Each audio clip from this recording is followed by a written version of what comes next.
এক ব্যক্তি খুবই হীনমন্যতায় ছিল।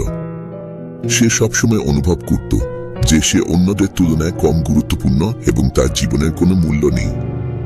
একদিন সে একজন বিজ্ঞ লোকের কাছে গিয়ে জিজ্ঞাসা করল, আমার জীবনের মূল্য কি? বিজ্ঞ লোক তাকে একটি রত্নপাথর দিলেন এবং বললেন, যদি তুমি তোমার জীবনের মূল্য জানতে চাও, এই পাথরটি বাজারে নিয়ে যাও। যদি কেউ দাম জিজ্ঞাসা করে কোনো কথা বলবে না, শুধু তোমার দুটি আঙ্গুল তুলে দেখাবে। লোকটি বিজ্ঞ লোকের কথা মতো বাজারে গেল। সে বাজারের এক কোণে দাঁড়িয়েছিল, যেখানে অনেক লোক তার পাশ দিয়ে যাতায়াত করছিল। তখন এক মহিলা তার কাছে এসে জিজ্ঞাসা করল, পাথরটির মূল্য কত?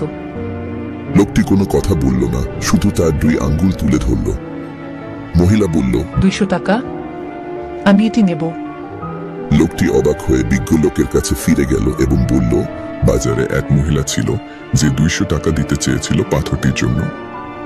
বিজ্ঞ লোক বললেন, এখন তুমি নিলাম কেন্দ্রে যাও। যদি কেউ দাম জিজ্ঞাসা করে কোনো কথা বলো না, শুধু তোমার দুই আঙ্গুল তুলে ধরো। লোকটি নিলাম কেন্দ্রে গেল এবং হোলের মধ্যে পাথরটি নিয়ে দাঁড়িয়ে থাকলো।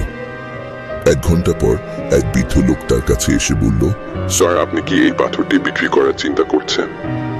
যদি হ্যাঁ, কত দাম হবে এই পাথরের?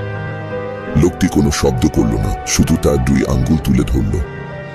বৃদ্ধ লোকটি বলল, 2000 টাকা, আমি এটি নিতে চাই।